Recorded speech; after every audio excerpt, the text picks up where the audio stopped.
दोस्तों, मेरा नाम सुनील है। उम्र 28 और लंबाई 6 फुट है। हमारा परिवार एक संयुक्त परिवार है।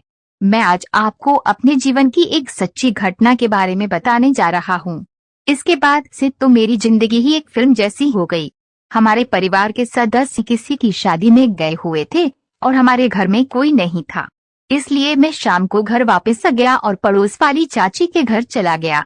मेरे चाचा फौज में थे और कुछ दिन पहले ही छुट्टी बिताकर वापस गए थे, इसलिए मेरी चाची घर पे अकेली रहती थी। घर में वैसे तो उनके सास ससुर भी थे, पर वो बात कहाँ थी कि जो उनके सुख दुख बांट सके।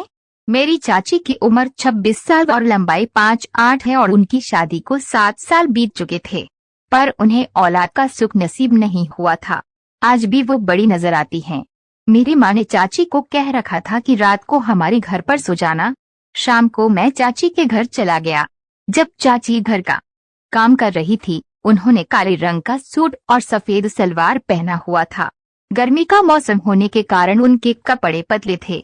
मैं उस वक्त टीवी देख रहा था, लेकिन मेरा पूरा ध्यान चाची की पर था। रात को खाना खाकर मैं अपने घर आ गया। चाची ने कहा कि वो काम निपटा कर थोड़ी देर में आ रही है। मुझे देर तक टीवी देखने की आदत है, इसलिए मैं करीब रात 9:30 तक टीवी देखता रहा। तभी चाची आ गई।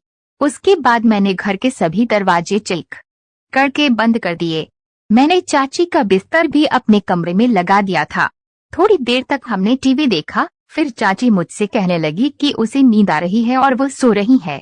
मैंने कहा ठीक है, तुम सो जाओ। उसके बाद मैं करीब 1 घंटा और टीवी देखता रहा। सोने से पहले जब मैं पेशाब करने के लिए जाने लगा तो मैंने देखा कि चाची अभी तक जाग रही है। मैंने पेशाब करके वापस आकर चाची से पूछा, क्या बात है, आपको नींद क्यों नहीं आ रही? तो चाची ने बताया कि उसके पेट में बड़ा दर्द हो रहा है। तो मैंने उनसे पूछा कि क्या मैं उनकी कोई मदद कर सकता हूँ, तो उन्होंने कहा प्लीज सरसों के तेल से मेरे पेट की थोड़ी मालिश कर दोगे? तो मैंने कहा ठीक है। मैं सरसों का तेल लेकर आ गया। उन्होंने अपने पेट पर से कमीज ऊपर कर दिया। मैंने उनके पेट की मालिश करनी शुरू कर दी।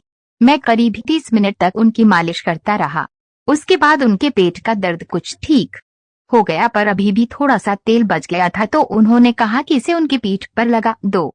चाची की पीठ से उनका कमीज ठीक से ऊपर नहीं हो रहा था, तो चाची बोली चलो मैं कमीज ही उतार देती हूँ। चाची कमीज उतार कर लेट गई और मैं उनकी लातों पर बैठकर उनकी पीठ की मालिश करने लग गया। फिर मालिश करने के बाद अपने बिस्तर में चला गया।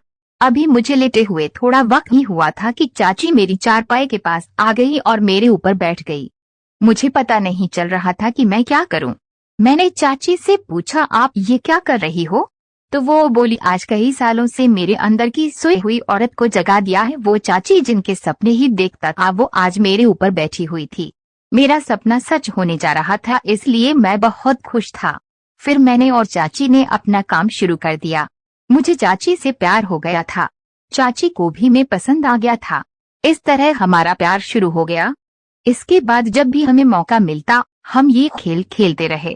कुछ महीने बाद चाची ने एक दिन मुझे बताया, मैं माँ बनने वाली हूँ और ये सब तुम्हारी ही बदौलत है कि मुझे माँ बनने का सुख मिला है, पर मुझे डर है कि तुम कहीं ये सब किसी को कह न दो। मैंने चाची को विश्वास दिलाया कि ऐसा कभी नहीं होगा और यह बात हमारे बीच ही रहेगी। तो दोस्तों, यही थी मेरी कहानी। अगर आपको पसंद आई हो तो वीडियो को लाइक जरूर